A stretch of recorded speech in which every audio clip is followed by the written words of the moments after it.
제목 중에 한 가지는 이 서포트 숫자가 적어서 좀 많아지는 게 저희 기도 제목 중에 하나입니다. 무슨 말씀인지 아시죠? 네, 2011학년도 입학생이 많아지기를 원합니다. 네, 오늘 저는 특강 순서를 지금까지 공식적으로 부탁받은 적이 없습니다. 어느 목사님이 학교에 오셔서 친교회 순서 맡았던데? 이렇게 말씀하시는 거 있죠? 정말요? 가서 봤더니 제 이름이 김광모 이렇게 차후에 개인적으로 또 말씀해 주셨습니다. 총무님께서 그 순간 이건 아닌데요?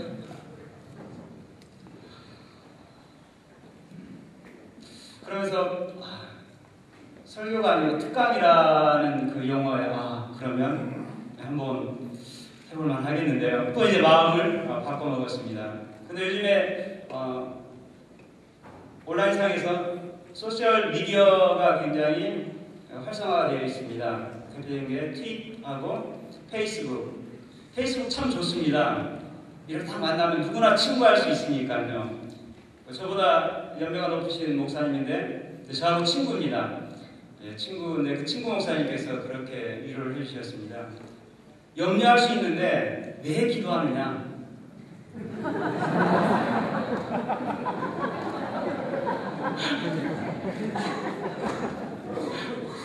왜 그리 은혜가 되는지요?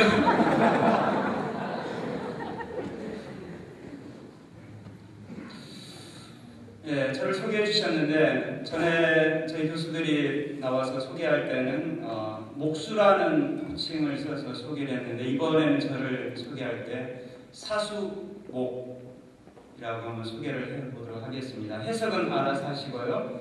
하여튼 제가 이 사수목이라는 말을 썼으면 특강을 하고 나서 내 목 관리를 잘해야 되겠다. 웃으셔야 되는데 안 웃으시니까는 사수하겠습니다. 무엇을요? 혹여 제가 실수하거나 우리 어르신 목사님들의 심기를 불편하게 하시더라도 제 목을 잘 사수할 수 있도록 부탁드리도록 하겠습니다. 특강 제목을 예수님의 기도 교육으로 특강 제목을 잡아봤습니다.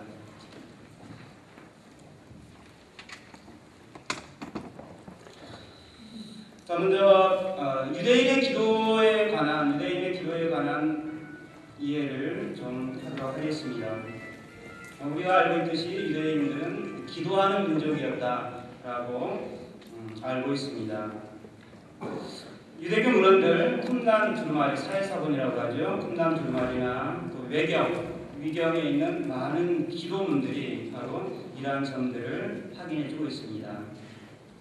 특별히 유대교 성전은 만민이 기도하는 집이다. 이사야에 그렇게 기록되어 있고 마가복음에서도 역시 인용을 하고 있습니다. 예수님께서.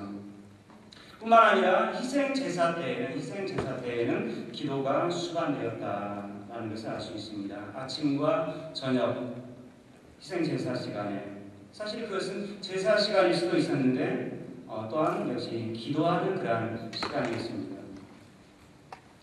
사도행전 3장 1절에 제9시 기도 시간에 베드로와 요한이 성전에 올라갈세라고 신약성경에 말하는 거 봤을 때 역시 기도 시간으로 이해할 수 있는 거죠. 회당에서도 역시 마찬가지 기도가 특별히 회당장이 모인 유대인 중에 한 명을 지목을 해서 그 사람을 기도 인도자로 지목을 하면 기도 인도자가 기도를 하고 회중은 아멘으로 화답하는 그러한 형태로 기도가 진행되었습니다. 특히 유대인들이 즐겨 했던 중요하게 여겼던 기도문이 있습니다. 아미다라는 기도 제목입니다.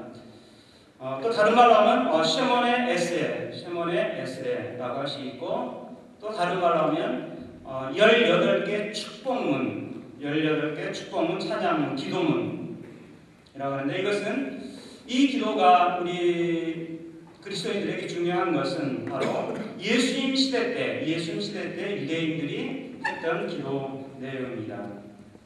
아마 이 기도문은 주전 5세기에 맨 처음에 작성된 것 같은데요. 유대인들은 이 기도문을 아침이나 오후, 저녁 시간에 이 기도문을 암송하곤 했습니다.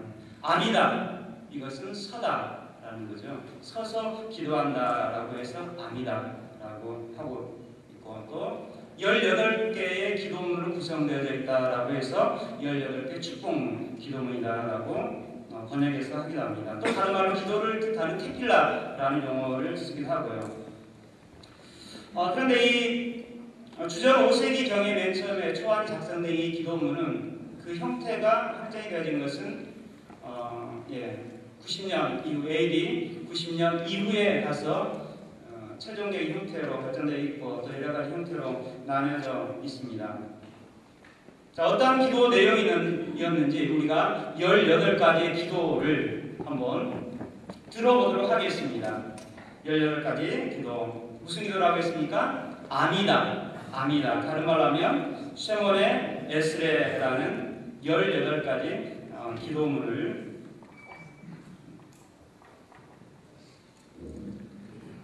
또 서포터즈가 또 등장했습니다. 이 서포터즈도 대표자들입니다. 이분들.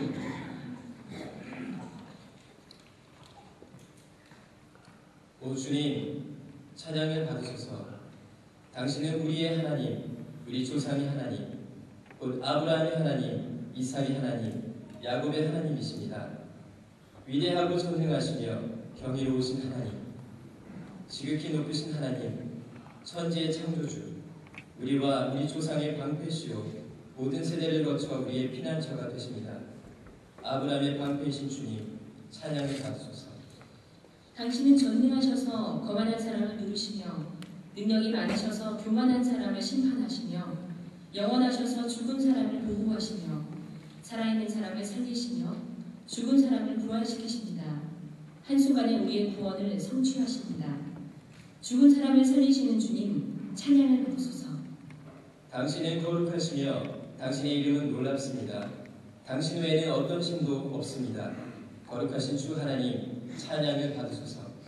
우리의 아버지, 당신으로부터 나오는 지혜를, 토라로부터 나오는 이해력과 분별력을 우리에게 주십시오. 지식을 주신 주님, 찬양을 받으소서. 주님, 우리를 당신에게로 이끌어 주십시오. 우리가 회개하겠습니다.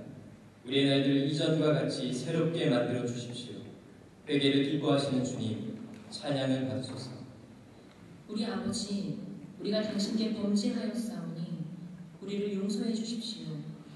당신의 목전에서 우리가 행한 모든 악한 행동을 깨끗이 제거해 주십시오. 당신의 자비는 풍성합니다. 언제나 용서해 주시는 주님, 찬양을 받으소서. 우리의 아픔을 감찰하시고 우리의 큰 뜻을 변호해 주시며 당신의 이름 위하여 우리를 구원해 주십시오. 이스라엘의 구원자이신 주님, 찬양을 받으소서. 우리 주 하나님, 우리 마음의 고통을 치유해 주십시오. 우리의 슬픔과 한숨을 걷어주시며 우리의 상처를 치유하여 일으켜 세워주십시오. 당신의 백성 이스라엘을 치료하신 주님, 찬양을 받으소서. 우리 주 하나님, 우리를 위해 이 한 해를 축복해 주십시오. 풍성한 수확을 허락해 주십시오. 우리의 최종적 구원의 해를 속히 이루어 주십시오. 이 땅에 이슬과 단비를 내려 주십시오. 이 세상을 당신의 선한 창고의 것으로 채워 주십시오. 우리의 수고를 축복해 주십시오. 매 해마다 축복해 주시는 주님, 찬양을 받으소서. 큰 승리로 우리의 해방을 선포하시고 우리의 뿔뿔이 흩어진 사람들을 모으기 위해 군기를 세워주십시오. 당신의 백성 이스라엘의 흩어진 사람들을 모으시는 주님, 찬양을 받으소서. 이전처럼 우리의 사사를, 그리고 처음처럼 우리의 지도자들을 회복시켜 주십시오. 그리고 우리를 다스려 주십시오. 심판을 기뻐하시는 주님, 찬양을 받으소서. 배교자들에게는 어떤 희망도 없게 하시며 우리 시대에 속히 거만한 나라를 뿌리째 뽑아내 주십시오. 나사렛 사람들과 이단자들이 속히 망하게 해주십시오. 그들을 생명책에서 지워주십시오. 의인과 함께 기록되지 않게 해주십시오. 거만한 사람을 꺾으시는 주님, 찬양을 받으소서. 의로운 개종자들에게 당신의 자비를 베풀어 주십시오. 우리와 당신을 기쁘게 하는 사람들에게 상을 내려주십시오. 의로운 사람들을 신뢰하시는 주님, 찬양을 받으소서. 우리 주 하나님, 당신의 위대한 자비로 당신의 백성 이스라엘, 당신의 도성 예루살렘, 영광스러운 거처인 시온, 당신의 성전과 당신의 거주민, 그리고 당신의 의로운 메시아 다윗 가문의 왕권에 자비를 베풀어 주십시오. 예루살렘을 거듭한 다윗의 주 하나님, 찬양을 받으소서. 우리 주 하나님, 우리의 기도 소리에 귀 기울여 주시며 우리에게 자비를 베풀어 주십시오. 당신은 은혜로우시며 자비로우신 하나님이십니다. 기도를 들어주시는 주님, 찬양을 받으소서. 우리 주 하나님, 시온에 거하는 일이 기쁨이 되게 해주십시오. 그리고 당신의 종들이 예루살렘에서 당신을 섬기게 해주십시오. 우리가 경외하는 주님, 찬양을 받으소서. 우리 주 하나님, 우리 조상의 하나님, 당신께서 우리에게 베풀어 주신, 그리고 우리 앞에서 우리와 우리 조상에게 베풀어 주신 선과 은혜와 자비를 인하여 당신을 찬양합니다. 우리가 우리의 발이 미끄러졌다고 말씀드릴 때 주님, 당신의 은혜로 우리를 붙들어 주십시오. 온전하고 선하신 주님, 찬양을 받으소서. 당신은 찬양받기에 합당하신 분입니다.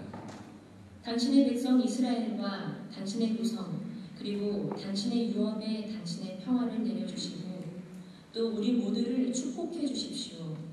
평화를 내려주시는 주님, 찬양을 받으소서. 아멘. 이런 18가지의 기도 내용입니다. 네, 잠시 거기 앉아 계시면 됩니다. 잠시 기다려주시고요. 아미다. 18가지 축복문입니다.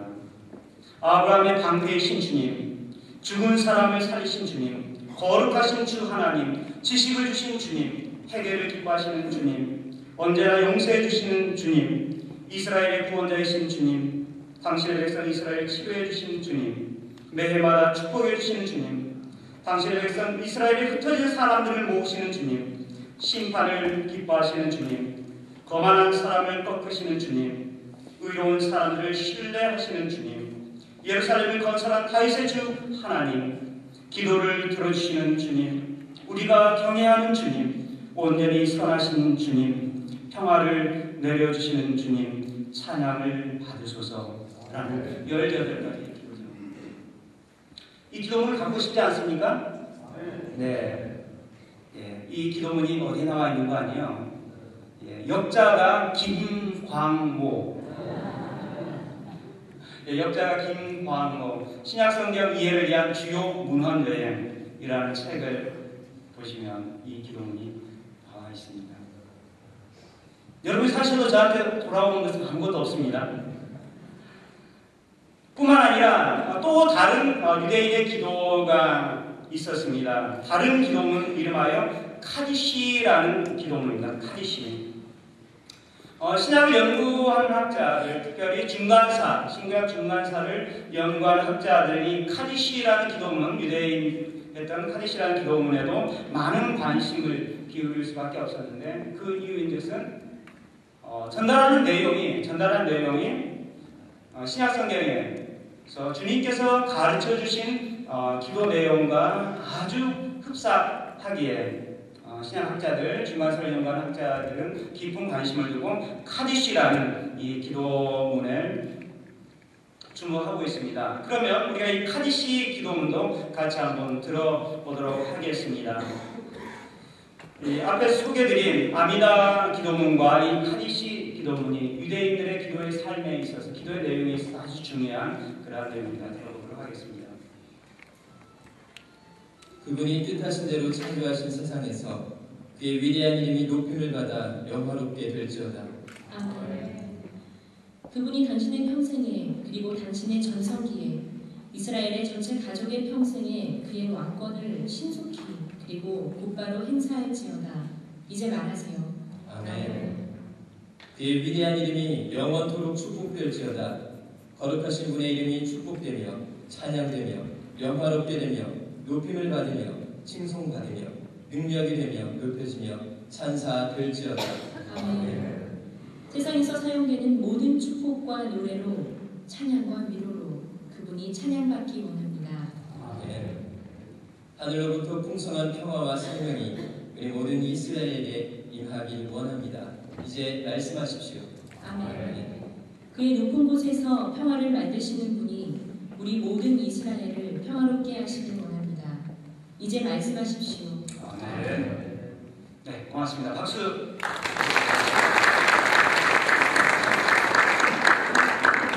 제게 이영구 목사님 박수 소리가 가장 크게 들립니다. 네. 뿐만 아니라 유대인들은 식사 감사 기도를 드렸죠. 식사하기 전에 하나님께 드리는 감사 기도 역시 유대인의 기도 삶에서 전통을 이루고 있습니다. 특별히 그들은 구약성서 신명기 8장 10절 내가 먹어서 배부르고 내 하나님 여호와께서 옥토를 내게 주셨음으로 말미암아 그를 찬송하리로다 라는 이 신명기 말씀의 기초에서 이러한 기도를 드렸습니다. 땅에서 떡을 내신 여호와여 당신을 송축하나이다 라고 기도합니다. 제가 드리는 말씀은 유대인들은 철저하게 기도하는 민족이었다라는 것입니다. 보다도 중요한 것은 저들의 기도의 특징이 무엇이었느냐라는 것입니다. 저들의 기도의 특징은, 기도의 내용은 아주 철저하게 하나님의 영광을 위하는, 하나님을 영화롭게 하는 그러한 내용이 주된 내용이었으며, 하나님께서 역사 가운데 이스라엘을 어떻게 대우해 주셨으며 어떻게 인도해 주셨느냐라는 그런 삶의 경험들을 통해서 그것이 곧 그들의 기도 내용이었습니다. 그렇다면 이제 그러한 질문을 해보지 않을 수 없습니다. 과연 예수님께서는 아니다라는 기도문이나 또 카디시라는 기도문을 암송하셨을까, 배우셨을까? 성경은 그에 대해서 뭐라고 얘기를 안 하고 있죠. 그러나 예수님께서 팔레스타인 땅에서 한 유대인으로 살아가셨다면 예수님께서 이러한 기도문에도 익숙하시지 않았겠느냐라고 조심스럽게 얘기해 볼 수 있습니다. 앞서 마가복음 11장 7절에서도 예수님께서 예루살렘 성전을 기도하는 집, 특별히 만민이 기도하는 집이다 라고 했습니다. 뿐만 아니라 기도는 성경에서 의식과 더불어서 그 중심을 차지하고 있었습니다. 안식일마다 또 예수님께서는 회당에 기도를 하셨겠고, 말씀드렸던 대로 안식일 회당 모임에서 아미다 기도나 또 카디시 기도문이 이루어졌다라고 하면 예수님께서 또 이러한 유대인의 기도, 하나님을 영화롭게 하는 기도를 분명히 인식하고 계셨을 것이다 라고 말씀드릴 수 있습니다. 그렇다고 하면 이제 두 번째로는 복음서에서는 예수님의 기도에 대해서 뭐라고 말하고 있는지, 복음서에서 각 저자들이 기도로 묘사하는 그런 장면들을 좀 정리를 해봤습니다. 예수님께서는 지상 사역 중에서 사역의 필요에 따라서 기도를 실천하셨습니다. 내복음서는 예수님의 기도 실천을 생생하게 서술해주고 있는데요. 먼저 마가복음에서는 1장 35절에 아주 이른 새벽에 예수께서 일어나서 외딴 곳으로 나가서 거기에서 기도하고 계셨다라고 말하고 있습니다. 예수님이 기도하고 있을 때 제자들이 옵니다. 주님, 갑시다. 가시죠. 왜 여기 계십니까? 시방 여기 계셔서는 안 됩니다. 어제 그곳으로 갑시다 라고 제안을 합니다. 그때 예수님께서 말씀하십니다. 아니다. 가까운 여러 곳으로 가자. 거기서 내가 말씀을 선포해야겠다. 나는 이 일을 하러 왔다. 결국 그렇다면 예수님께서 미명에 여명기에 기도하셨던 그 내용은 어떤 내용이었을까? 한 곳에 안주하지 않고 하나님 나라 확장을 위한 그냥 전략적 차원에서, 이번에 우리 선교사님들도 전략 얘기를 하신다고 하셨는데요. 아마 그런 것 같습니다. 예수님도 하나님 나라를 보다도 효과적으로 확장하기 위해서 그 시간에 기도하였던 것으로 문맥적을 보면 확인할 수가 있습니다. 뿐만 아니라 급식기적을 베푸신 후에 예수님께서는 우리와 작별하시고 산으로 기도하러 가셨다고 6장 46절, 마가복음 6장 46절에 말하고 있습니다. 저녁을 넘겨 밤 늦게까지 기도하셨습니다. 그리고 그 다음 장면을 보면 예수님의 제자들이 배를 타고 이동하는 그런 장면에서 굉장히 어려움을 겪습니다. 그래서 그 어려움을 겪으면서 제자들에게 깨닫기를 원하는 바가 있었는데 그것은 곧 예수님 당신 자신의 정체가 하나님의 아들이요 메시아임을 원하는 그런 사건으로 예수님께서 그 다음 사건을 몰아가고 있습니다. 그렇다고 하면 예수님께서 무엇을 위해서 기도하셨을까? 앞의 내용과 연결해보면 제자들이, 나를 따르는 제자들이 나를 좀 제대로 알고 하나님께서 하신 일을 제대로 인식하면서 따르기를 원하는 그러한 기도 내용이었다라고 하는 거죠. 뿐만 아니라 마가복음 14장 35절로 42절은 우리가 잘 알고 있는 겟세마네 기도입니다. 요약하면 그거지 않습니까? 다른 거 아니죠. 그래서 내 생각이 아니라 철저하게 하나님, 당신의 뜻, 아버지의 뜻을 따르겠다라는 그런 결단의 시간이 바로 겟세마네 기도였습니다. 이처럼 예수님께서는 사역의 필요에 따라서 특별히 당신이 하시는 하나님 나라 사역의 확장을 위하여 또 그 사역에 참여할 그 제자들을 위해서 기도하셨다라고 정리해 볼 수가 있습니다. 마태복음으로 가볼까요? 마태복음 11장 25절 26절에서도 예수님의 기도 장면을 묘사해 주고 있습니다. 하늘과 땅의 주님이신 아버지, 이 일을 지혜있고 똑똑한 사람들에게는 감추시고 어린아이들에게는 드러내어 주셨으니 감사합니다. 그렇습니다, 아버지. 이것이 아버지의 은혜로운 뜻입니다. 라고 기도합니다. 하나님 나라가 예상 밖의 인물들에게 드러나는 것을 인해서 감사하고 있습니다. 뿐만 아니라 14장 23절에서도 예수님 당신의 정체를 밝히는 걸 이어지는 기도 장면이 있고요. 또 겟세마네 기도도 마태가 기록을 하고 있습니다.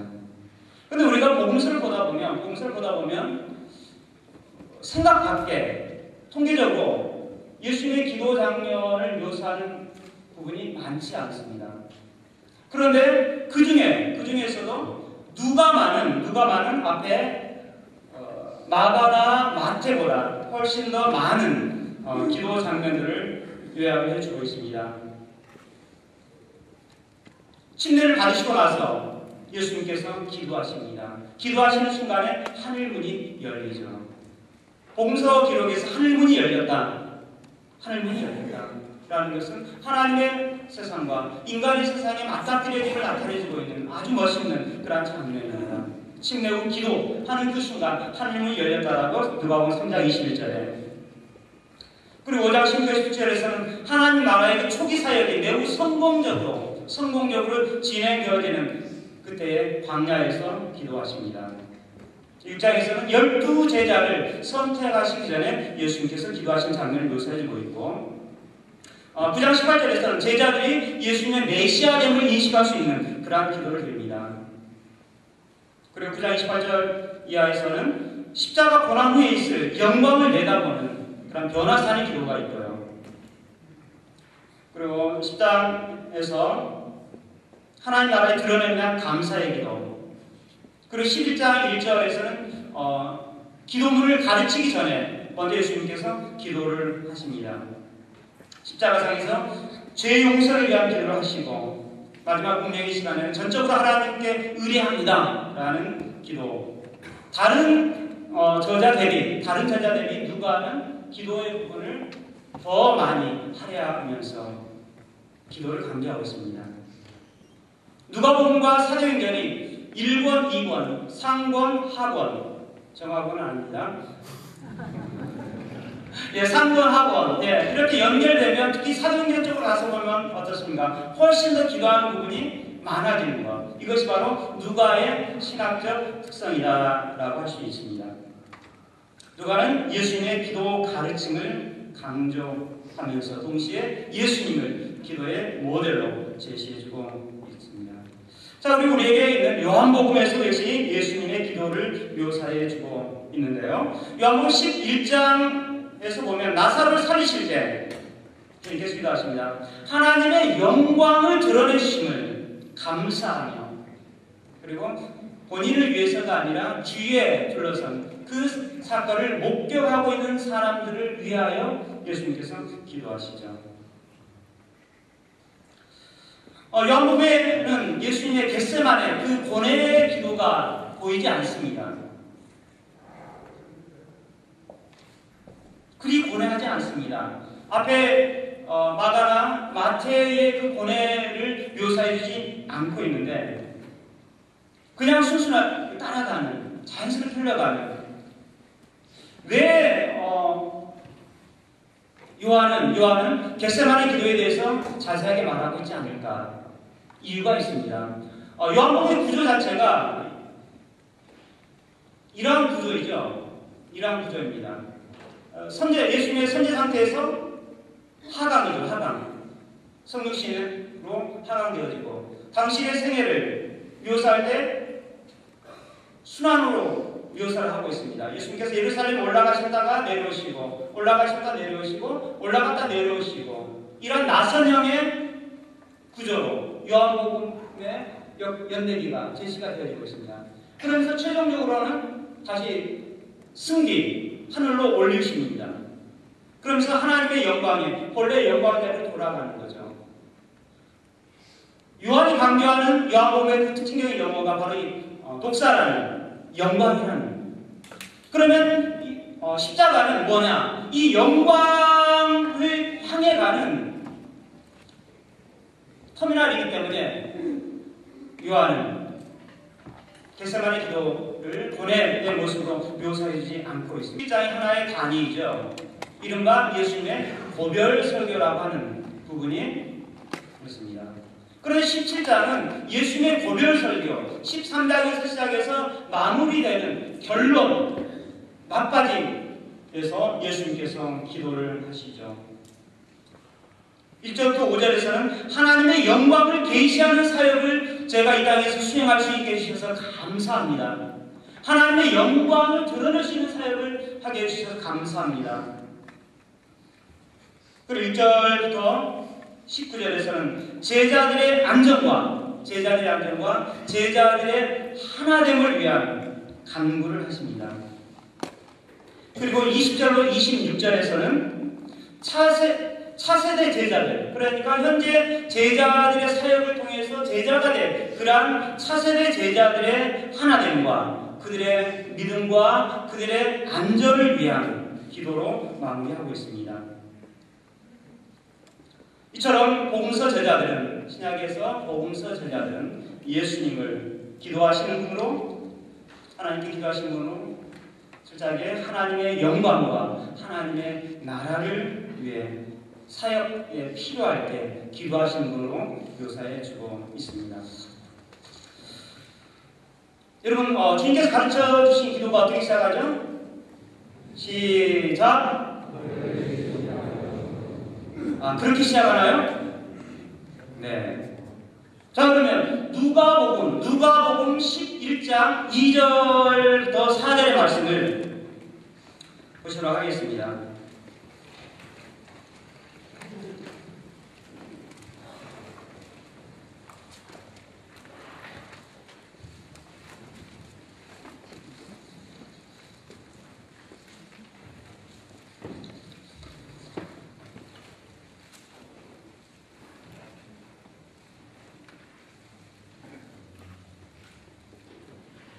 아버지,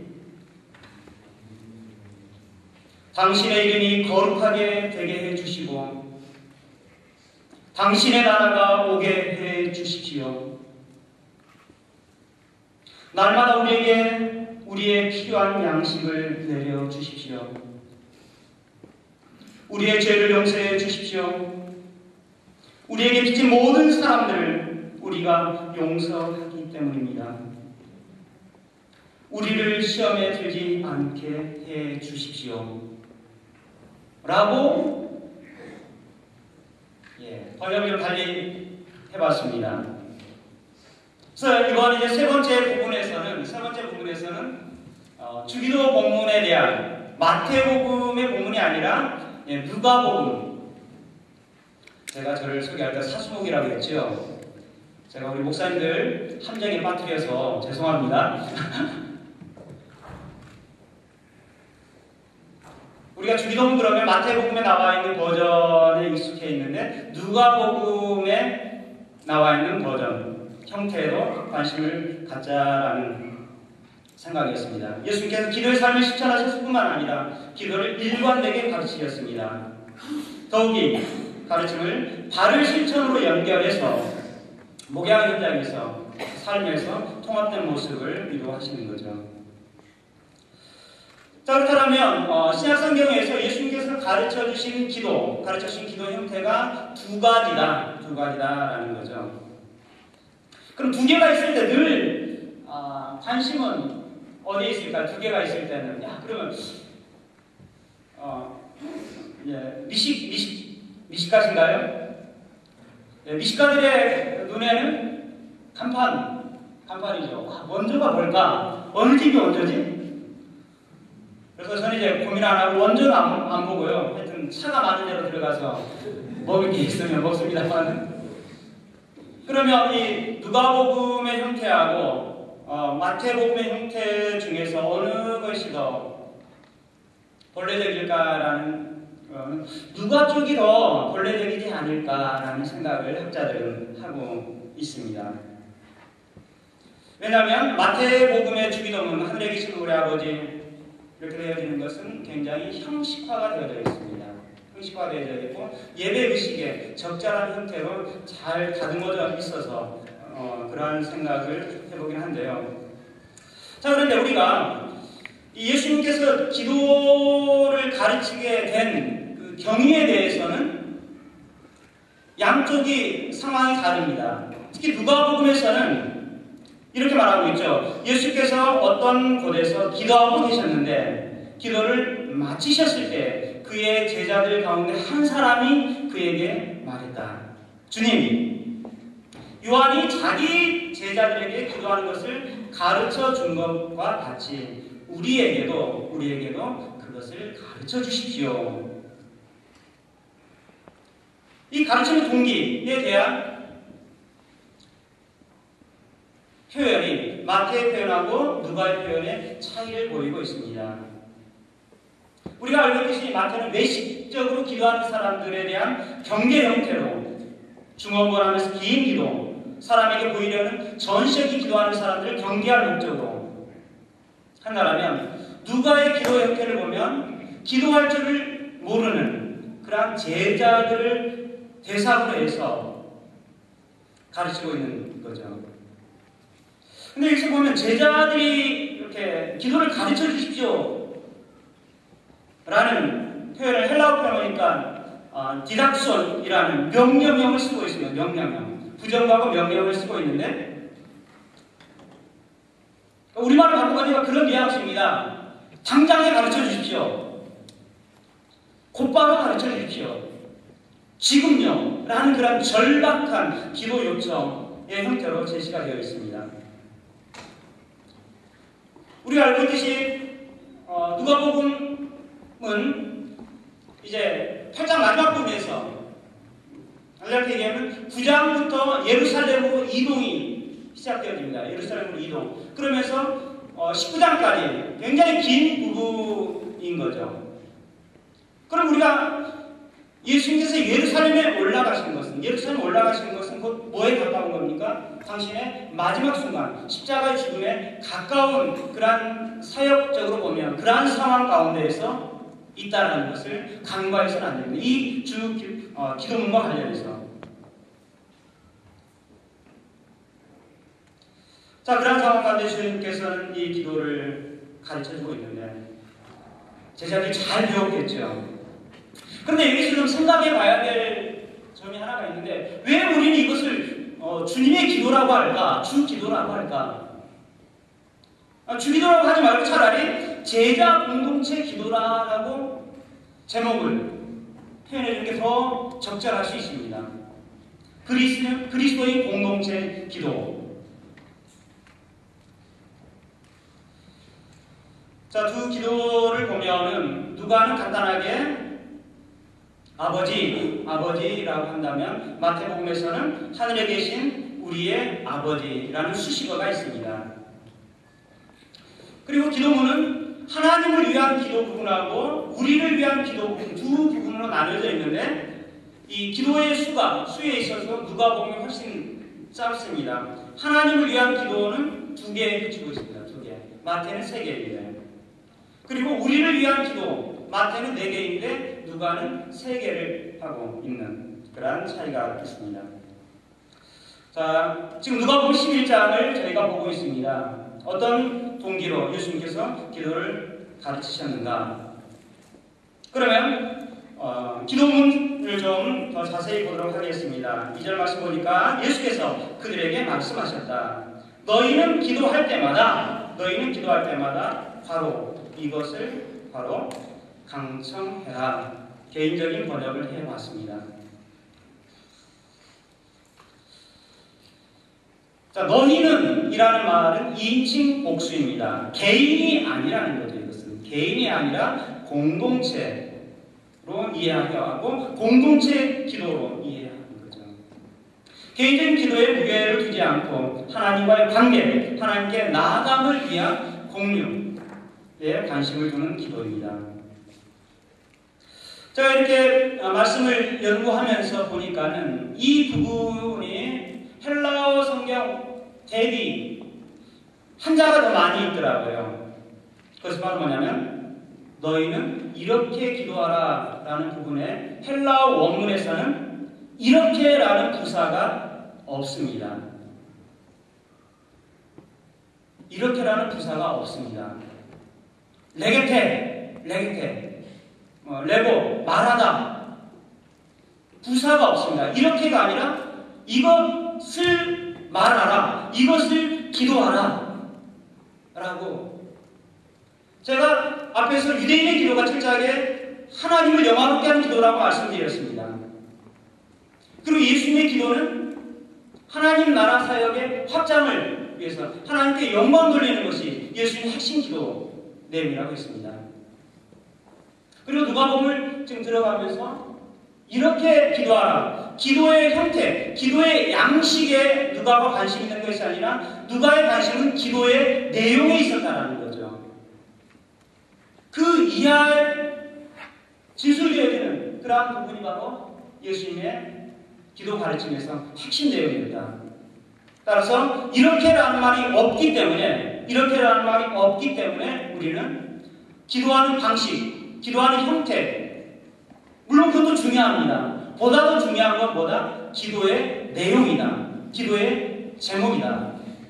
라는 거죠. 근데 우리말 성경 최근에 많은 번역본들이 우리말 성경으로 번역되고 있는데 헬라어를 참고했다라고 하는 세번역, 표준 세번역 개정판에서도 이렇게가 들어가 있고, 근데 가만히 생각해 보니까 왜 이렇게가 포함이 되었을까를 생각해 보니까 마태복음의 영향이 상당히 큰 것 같습니다. 마태복음에 이렇게가 있으니까 누가복음에 있지 않겠느냐라고 생각해서 하는데, 영어 성경을 몇 가지 번역을 봤더니 영어 성경은 다 동사 say, 말하다. 킹제임스 버전도 그렇고 NAS도 NIV도 그냥 말하다, 부사가 없다라는 거죠. 그리고 나서 이 기도문 다음에 이어지는 내용이 밤중에 찾아올 친구의 비유가 나오고 있고, 그리고 나서는 구하라, 찾으라, 두드리라 라고 하면서 어떻게 기도할 거냐라는 내용을 이어가고 있습니다. 뒤에 있는 내용까지 한 섹션, 한 묶음으로 보고 표현을 한다고 하면 그렇습니다. 우리가 끈질기게 강청해야 할, 간청보다 더 한 단계 높은 수위가 저는 강청이다라고 해서 강청이라는 단어를 쓰고 있습니다. 강하게 요구해야 될 내용이 무엇인가? 그것은 하나님의 나라가 이루어지도록 하는 것이 우리의 핵심 기도 내용입니다. 우리의 순종적인 삶을 통해서 하나님이 영광을 받으시고 하나님 나라가 내 자신의 인격과 가정과 교회와 사회에 이루어지는 것, 그것이 곧 예수님의 기도 내용이다. 저는 개인적으로 아버지 그 어감을 모르겠습니다. 아버지. 제 기억 속에 아버지가 없어요.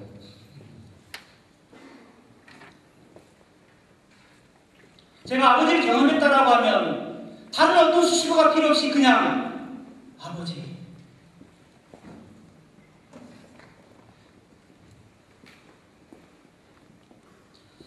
친교에 참석하면서 참 감사합니다. 아버지의 그 따스한 사랑을 느낄 수 있어서 우리 목사님들 모습에서, 특별히 저를 안아주시는 목사님 모습에서 아버지의 모습을 느낄 수 있어서 어제는 참으로 행복했습니다. 그렇습니다. 아버지 이 말은 가정 언어죠. 아주 친밀함을 나타내주는,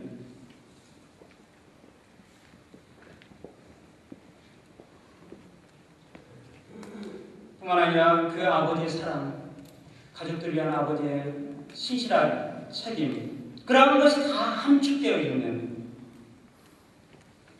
누가 예수께서는 제자들에게 그분이 나의 아버지인 것처럼 너희들도 그분을 아버지로 여겨라. 너희의 정체가 누구다? 그 아버지의 자녀다 라는 그런 정체인식을 하도록 합니다. 그래서 아버지라고 부르게 가르침으로 하나님과 친밀함을 유지하며 또 그 친밀한 아버지 품에 안겨 기대는 그런 모습을 가르치고 있습니다. 자, 첫 번째 강청 내용으로 가서 보시면 당신의 이름이 거룩하게 되길 원합니다. 당신의 이름이 거룩하게 되길 원합니다. 라는 것이 하나님을 위한 강청, 두 개의 강청 중에 하나입니다. 유대 사회에는 이름이 아주 중요했습니다. 제 이름도 아주 중요하지 않습니까? 광, 빛광, 모, 털모. 네, 이건 아닌데요. 예, 정정합니다. 넓을광, 범모. 창피합니다. 널리 모범이 되는 인물이라고요. 천만의 만만의 콩떡이죠. 하여튼 유대 사회에서 이름은 아주 중요했습니다. 이름의 꽃, 그분의 인격, 그분의 명예, 그분의 영광이 깃들어 있기 때문에 그렇습니다. 근데 이 부분을 보면 그 형태가 수동태로 되어져 있는 걸 보죠. 거룩하게 되다. 그러면 언제 하나님의 이름이 수치를 당할까? 불명예를 당할까? 이스라엘 역사 가운데 봤을 때 저들이 하나님의 심판 속에서 바벨론 포로되어졌을 때 하나님의 이름이 가장 불명예스러웠던 역사의 사건입니다. 이스라엘 역사들 사건 속에서 하나님의 이름이 영광하게 됐을 때는 그들이 회복되어져서 다시 하나님 앞에 온전한 모습으로 섰을 때 하나님의 이름이 거룩해지는 것을 보게 됩니다. 이건 수동태로 되어 있기 때문에 결국 이러한 기도죠. 하나님, 당신께서 당신의 이름 위하여 당신께서 활동해 주십시오. 거룩. 다른 말 쉬운 말로 하면 뭘까요? 깨끗이 청소해 주십시오. 당신의 사역을 방해하고 장애하는 그러한 것들을 다 일소시켜 주십시오. 라는 그런 것입니다. 이러한 신학적 수동태를 능동태로 바꿨을 때 훨씬 우리에게 다가오는 의미는 더 크다고 할 수가 있습니다. 이처럼 우리의 기도의 내용은 철저하게 하나님의 명예, 하나님의 이름이 명예롭게 되는 그 일을 위해서 우리가 기도해야 할 줄로 믿습니다. 그러나 많은 사람들은 그렇지 않은 경우가 왕왕합니다. 심지어 예수님의 제자들 가운데서도 하나님의 이름을, 주님의 이름을 분명히스럽게 하는 자들도 없지 않아 있습니다. 그런 모습을 볼 때 혹여 내가 그렇지 않는가라는 두려움도 있고요. 자, 그러나서 이제 하나님을 위한 강청 두 번째는 당신의 나라가 오게 해주십시오. 당신의 나라가 오게 해주십시오. 그럼 하나님을 위한 첫 번째 강청하고 하나님을 위한 두 번째 강청을 연결시켜서 보면 이렇습니다. 하나님의 이름이 거룩하게 되는 것은 언제인가? 그것은 곧 하나님의 나라가 임할 때에 하나님의 이름이 거룩하게 되어진다라고 첫 번째 강청과 두 번째 강청을 연결시킬 수가 있습니다.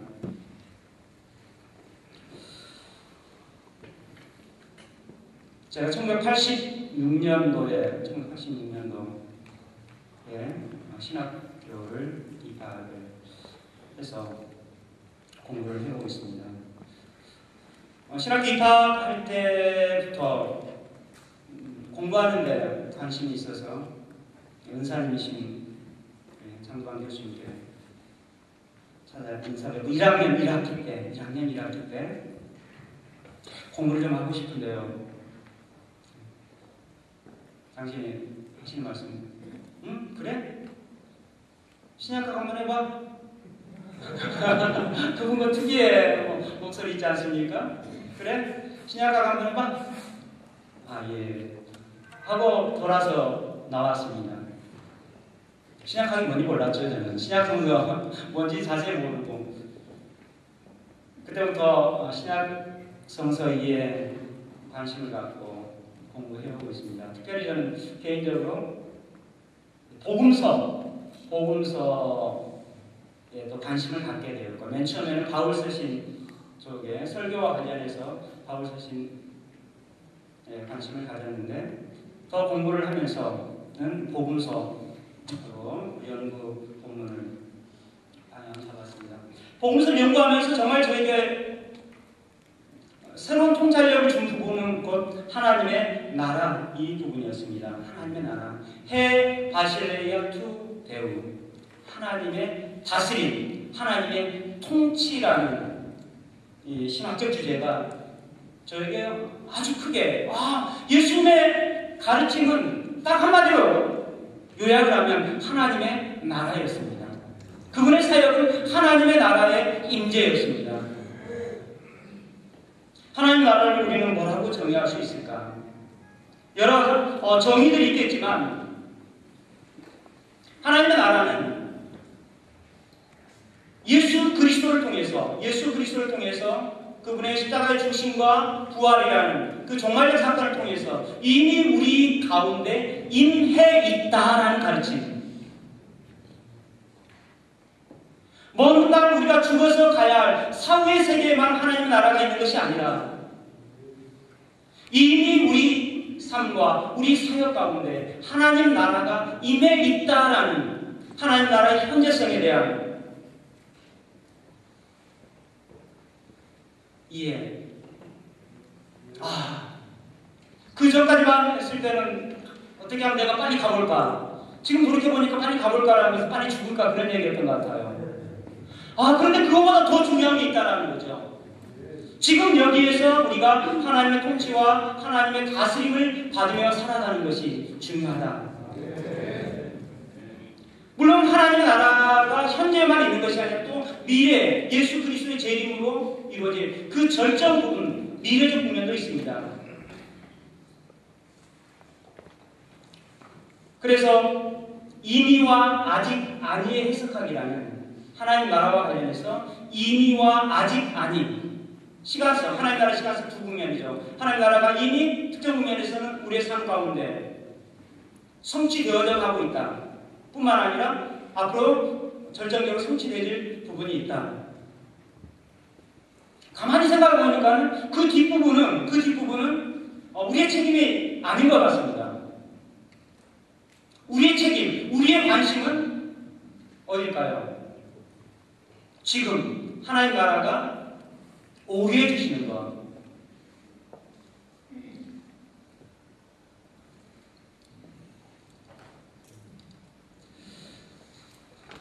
저에게 있어서 여러 가지 숙제들이 많이 있습니다. 제가 하고 싶은 숙제 중에 가장 큰 과제 중에 하나는 정말 저는 하나님 나라의 축복 속에 살고 싶습니다. 제가 근무하는 직장이 하나님 나라가 임해 있는 직장인을 소망합니다. 제가 어디 다니는지 알고 계시죠? 학교 다니고 있습니다, 지금. 제 직장이 성서침대 대학원 대학교가 하나님의 이름을 거룩하게 하는 학교가 되기를 소망합니다. 성서침대 대학원 대학교를 통하여서 하나님의 나라가 확장되어지는 그 일이 왕성하기를 소망합니다. 그렇습니다. 하나님의 나라는 하나님이 주인인 나라입니다. 하나님의 나라는 하나님이 주인인 나라입니다. 하나님이 주인이십니다. 하나님의 나라는 현재 우리의 삶 가운데 임해 있습니다. 하나님의 나라는 미래적 국면을 또한 가지고 있습니다. 하나님의 나라는 동전의 양면과 같습니다. 한쪽 국면은 축복의 국면이 있습니다. 또 한쪽 국면에는 심판의 국면이.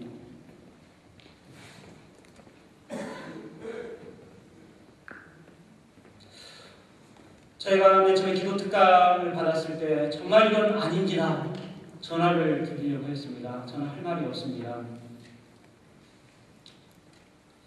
그런데 묵상하면서 잠시 생각하면서 네, 순종하겠습니다. 하나님. 또 특별히 신약성서를 가르치고 있고 복음서를 가르치고 있는 한 사람으로서 이 누가복음의 본문 말씀이 우리에게 기도의 양식을만을 말해주는 것이 아니라 기도의 노른자위를 말해주고 있다. 노른자위를 말해주고 있다. 그것을 목사님들과 나눌 수 있도록 지혜를 허락해 주셨습니다. 내용은 남아있습니다만 더 가지 않겠습니다. 예수님의 기도 교육, 그것은 철저하게 하나님의 이름이 거룩하게 되는 것이고 하나님의 나라가 임하는 것, 그것이 곧 예수님의 기도 내용이었습니다. 우리 성서침대 교회는 무엇을 위해서 기도해야 될까요? 무엇을 향해서 나아가야 할까요? 기도하겠습니다.